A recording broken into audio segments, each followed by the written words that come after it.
کہا کہ جی یہ جھوٹی خبریں پھیلا رہی ہے بشرا بی بی اور یہ چاہتی ہے کہ یہ اس بیانیے کے ذریعے پارٹی پر قبضہ کر لے.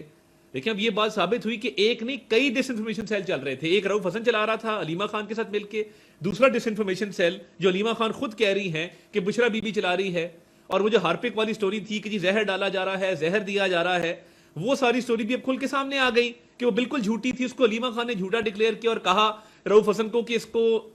کوئی بات ایسی بانی چیئرمین پی ٹی آئی نے نہیں کی, اور انگریزی میں لکھا ہے دس از نانسنس, یعنی یہ بالکل ہی فضول بات ہے جو بشرا بی بی نے کی ہے. نہ زہر والی بات سچ ہے,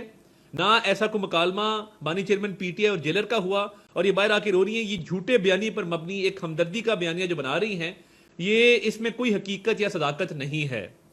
اب یہ تاثر جو دیا جا رہا تھا کہ جی وہ ہارپک کے قطرے ڈال دیے اور زہر دینے کی کوشش کی جا رہی, کھانا تو گھر سے آتا ہے اور ان کا اپنا پراپر ایک مینیو ہے جس کے تحت ان کو وہاں پہ جیل میں ہر سہولت جو ہے وہ میسر ہے. تو پھر یہ جو زہر والا بیانیہ تھا یہ کس لیے تھا؟ یہ آپس میں جو بدست و گریباں ہیں, اور آپ دیکھیں گے کہ یہ جو آپس میں ایک لڑائی ڈلی ہوئی ہے, یہ صرف چاہتے ہیں کہ پارٹی پر گرفت جو ہے وہ مضبوط کی جائے,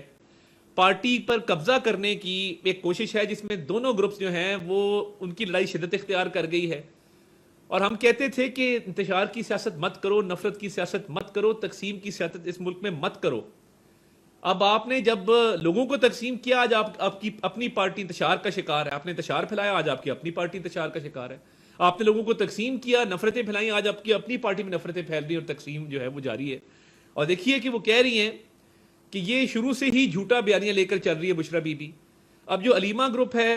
وہ یہاں موجود ہے, بشرا گروپ بہت سارے لوگ ملک سے باہر بیٹھے ہیں, وہ وہاں سے بھی جو ہے ڈس انفارمیشن پھیلاتے ہیں. تو یہ جو پارٹی پر قبضے کی جنگ ہے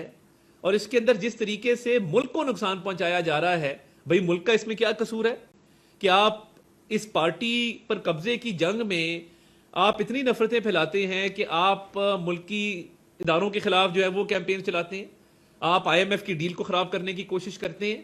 آپ قومی سلامتی کے اداروں کو بدنام کرنے کی کوشش کرتے ہیں, آپ وزیراعظم کے خلاف, سپاہ سالار کے خلاف باتیں کرتے ہیں. تو یہ ڈس انفارمیشن سیلز جو ہیں یہ صرف سیاسی مفادات پر جو یہ کرنا چاہ رہے تھے بیانیہ اور ملکی مفاد کو نقصان پہنچا رہے تھے, یہ صرف سیاست کی خاطر نہیں تھا. یہ پارٹی کے اندر جو تقسیم ہے اور پارٹی کے اندر جو قبضہ کرنے کی کوشش ہے یہ اس کا بھی شاخسانہ تھا. اب یہ تمام تر جو جھوٹے بیانیے چلائے جا رہے تھے جس کے اندر جیل کے اندر پتہ نہیں کیا سلوک ہو رہا ہے اور وہ ڈیتھ سیل کے اندر رکھا گیا ہے اور زہر دینے کی کوشش کی جا رہی ہے, تو یہ اب ثابت ہوا کہ یہ تمام تر چیزیں جھوٹی تھیں. اب یہ کس کو نہیں پتا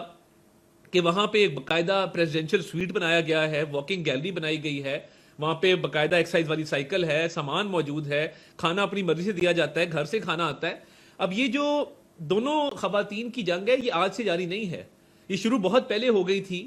اور بشرا بی بی نے اب یہ جو لوگوں کی ذہن سازی شروع کی کہ وہ پارٹی پر مکمل جو ہے اپنا تسلط قائم کریں اور پارٹی پر مکمل اپنی گرفت مضبوط کریں, اب وہ علیمہ خان نے ان کو ایکسپوز کیا ہے.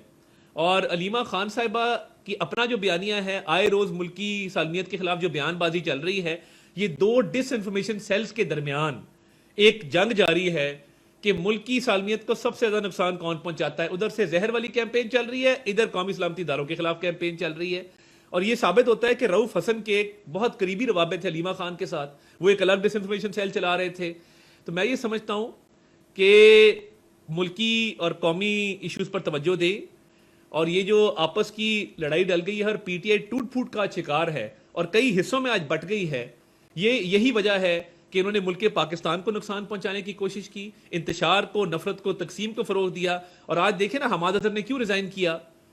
وہ پنجاب میں بھی پارٹی کو انہوں نے بالکل آئسولیٹ کر کے اس کو بالکل خیبر پختونخوا کے اندر لے گئے, اور وہاں پہ بھی جو ہو رہا ہے, علی امین گنڈا پور صاحب نظر آتے ہیں نوٹ بانٹتے ہوئے, اور وہاں پہ جو جلسے کے حوالے سے لوگ کہہ رہے ہیں علی امین گنڈا پور کے بارے میں, یہ ساری باتیں بڑی میں سمجھتا ہوں کہ یہ اسی طرح ہوتا ہے جب آپ ملک کو نقصان پہنچاتے ہیں. اور یہ جو سیاسی دنگل شروع ہو گیا ہے یہ ایک نہیں, یہ طریقے انتشار آپ کو کئی حصوں میں بڑھتی ہوئی نظر آئے گی. اور یہ جو پارٹی کے اندر اقتدار کی جنگ شروع ہو گئی ہے اور ڈس انفارمیشن سیلز آپس میں کمپیٹ کر رہے ہیں, یہ ملک کے مفاد میں نہیں ہے, کیونکہ یہ ڈس انفارمیشن پھیلاتے ہیں اور یہ اپنے مفادات کی خاطر ملکی مفاد کو ہے جو قربان کرنے کی کوشش کرتے ہیں.